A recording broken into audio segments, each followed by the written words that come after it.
UP TET 2026 के लिए हम पी बाई क्यू प्रश्न करा रहे हैं। हमने 2019 के सीडीपी, हिंदी, ईवीएस और संस्कृत के पेपर का सॉल्यूशन कर दिया। आपने नहीं देखा होगा तो इस वीडियो के समाप्त होने के बाद देख लेना। और इस वीडियो में हम 2018 का जो पेपर हुआ था नवंबर में, उसके यहाँ संस्कृत के 30 प्रश्न देखने जा रहे हैं। आप अपनी तैयारी देख लीजिए कि आपकी तैयारी कितनी है, ठीक है। और मैंने कई बार पेपर निकाला है, यूपी टेट का, सी टेट का भी काफ़ी अच्छे मार्क्स से क्वालिफाई हूँ मैं। तो मेरा उद्देश्य है कि मेरे जितने भी छोटे बड़े भाई बहन हैं वो भी यूपी टेट 2026 की परीक्षा अच्छे से क्वालिफाई कर लें, अच्छे मार्क्स से क्वालिफाई कर लें। तो जल्दी से आप लोग इस चैनल को सब्सक्राइब कर लीजिए, जिससे कि नई वीडियो अपलोड हो तो आपके पास सबसे पहले पहुंचे। हर वीडियो इम्पोर्टेंट है, तो मेरा उद्देश्य है कि पिछले वर्ष के जितने भी पेपर हैं उनको कराया जाए, जिससे कि आपको आइडिया लग सके कि प्रश्न कैसे आते हैं। तो पहले आप पेपर देखें और उसके बाद फिर मैं इसी चैनल पर निःशुल्क अपने नोट्स से आपको तैयारी कराऊंगा। तो उससे आप बहुत ही शानदार तरीके से अपना स्कोर कर सकते हो। मेरा भी काफ़ी अच्छा स्कोर है, बताऊंगा मैं बाद में। तो इसीलिए आप लोग चैनल को सब्सक्राइब और शेयर करें। तो चलिए बिना देरी के हम स्टार्ट करते हैं। पहला प्रश्न है 61वां। यहाँ कह रहा है कौन सा स्वर ह्रस्व नहीं होता है। ए ले, बी दे रहा है रे, सी दे रहा है ऊ और डी दे रहा है छोटा ऊ। तो यहाँ पर ऑप्शन नंबर 4 से यहाँ पर सही हो जाएगा।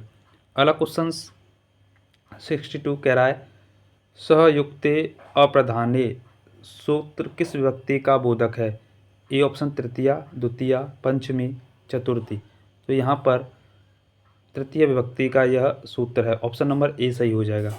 अगला प्रश्न, प्रश्न नंबर 63 कह रहा है बालकावप्य शब्द का संधि विच्छेप होगा।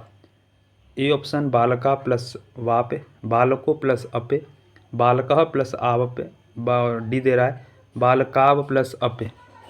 तो यहाँ पर इसका संधि विच्छेप होगा प्यारे साथियों, ऑप्शन नंबर बी एकदम सही हो जाएगा, बालको प्लस अपि। अगला क्वेश्चन 64 कह रहा है बगुले को संस्कृत में क्या कहते हैं। ए कपोत, बी चटक, सी बका और डी काक। तो ध्यान देना है, बगुले को संस्कृत में बक बोलते हैं, ऑप्शन नंबर सी सही हो जाएगा।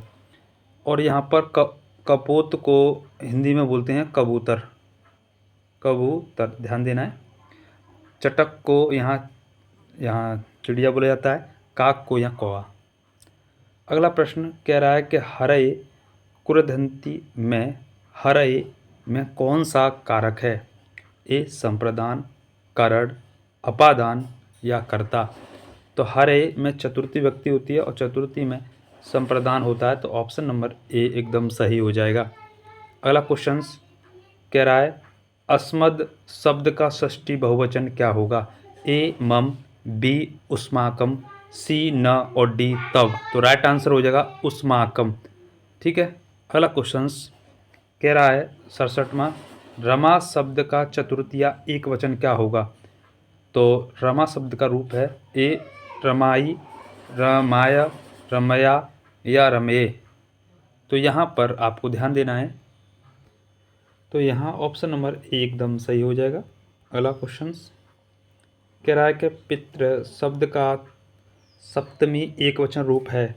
ए पित्ते, बी पित्रे, सी पितरी और डी पित्रायाम। तो यहाँ पर पितृ शब्द का सप्तमी एक वचन होगा, ऑप्शन नंबर सी पितरई। क्वेश्चन नंबर अगला कह रहा है कि इकह प्रत्याहार के अंतर्गत वर्ण आते हैं। ए ऑप्शन ई ओ रे ले, ए ओ ड़ ले, अ ए ओ ड़ या ए ओ रे क। तो यहाँ पर इसका इक में छोटा ई ओ रे और ले वर्ड आते हैं, ऑप्शन नंबर ए एकदम सही हो जाएगा।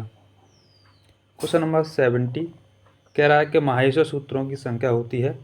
ए 12, 14, 20 माफ़ कीजिए 24, 18। माहेश्वर सूत्र भगवान शिव जी के द्वारा निकले थे, तो यहाँ पर इसका राइट आंसर होगा 14 माहेश्वर सूत्र की संख्या होती है, option number B. Question number आगे कह रहा है ड का उच्चारण स्थान है नासिका, कंठ, तालु, मूर्धा। तो यहाँ ड का उच्चारण स्थान होगा मूर्धा, क्योंकि ये ट वर्ग में आता है। ऑप्शन नंबर डी सही हो जाएगा। अगला क्वेश्चन 72 कह रहा है चोरभ्यम पद में प्रयुक्त तत्पुरुष समास किस विभक्ति का है? पंचमी, तृतीया, चतुर्थी, द्वितीया। इसका चोराभ्याम जो है ये पंचमी विभक्ति में, ऑप्शन नंबर ए सही हो जाएगा। अगला क्वेश्चन कह रहा है पित्रैन शब्द में विभक्ति और वचन है? तृतीया एक वचन, द्वितीया एक वचन, द्वितीय बहुवचन, प्रथमा बहुवचन। तो यहाँ पर इसका राइट आंसर होगा द्वितीय बहुवचन। अभी तक आपने चैनल को सब्सक्राइब नहीं किया हो तो जल्दी से कर लीजिए, जिससे कि आपको नया वीडियो अपलोड होगा तो सबसे पहले पहुँचेगा।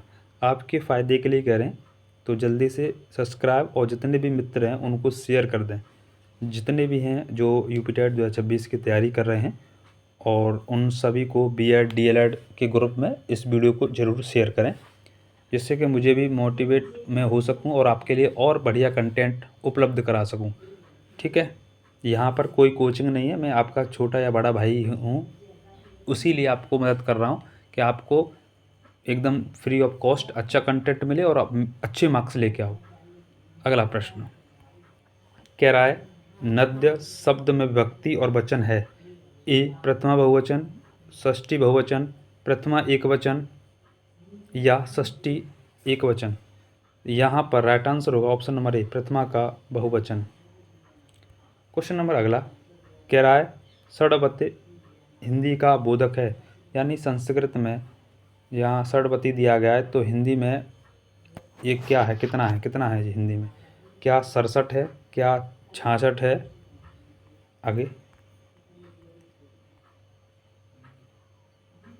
आगे दिया गया है क्या 96 है, क्या 36 है?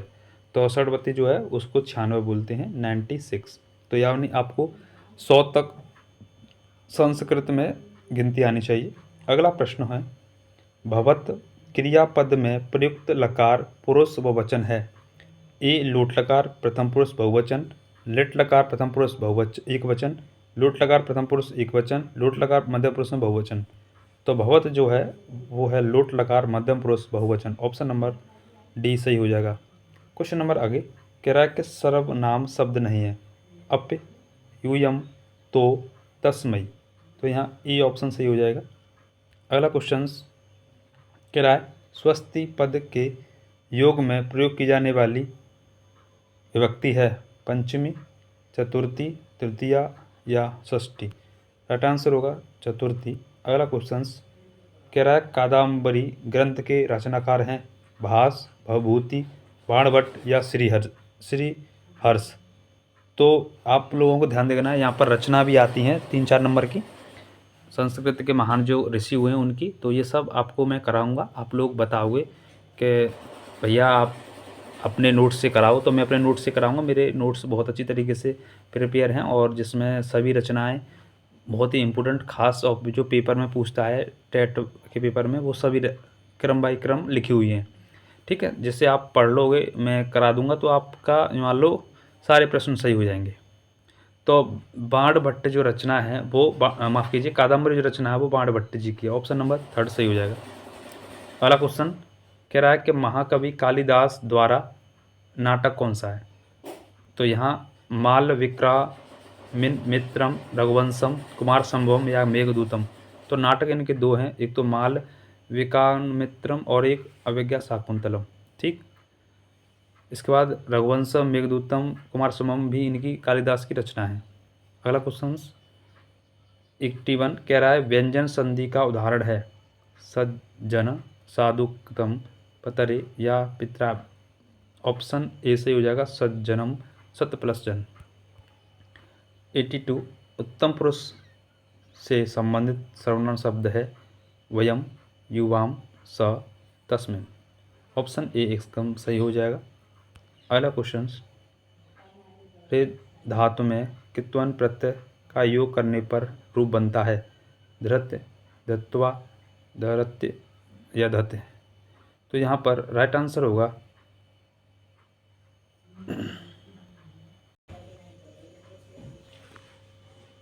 तो यहाँ पर इसका राइट आंसर होगा ऑप्शन नंबर ए सही हो जाएगा। अगला क्वेश्चन 84 कह रहा है छंदानुगत शिक्षण प्रणाली होती है व्याकरण की, पद्य की, गद्य की या कथा की।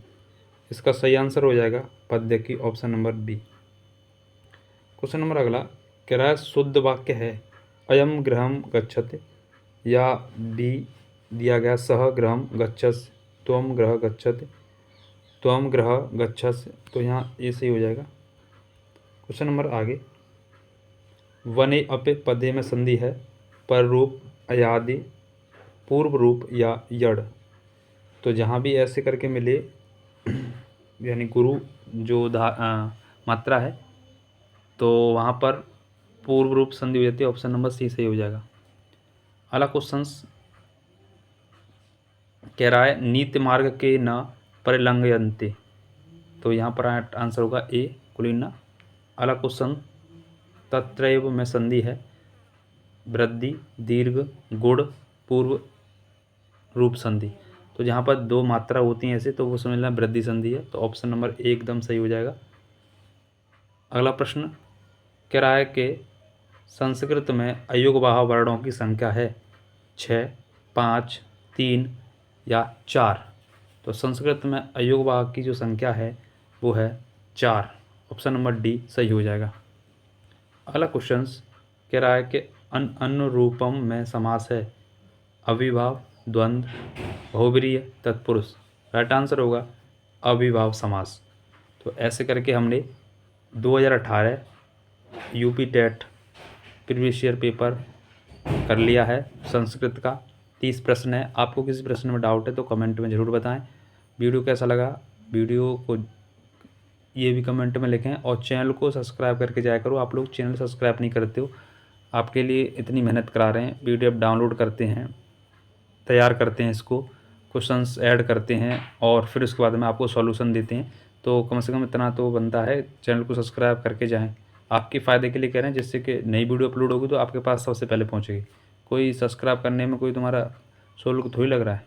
चलो ठीक है, मिलते हैं फिर, आपकी मर्ज़ी, बाकी मेरी मेहनत। धन्यवाद। जय हिंद, जय भारत, वंदे मातरम, जय सीताराम।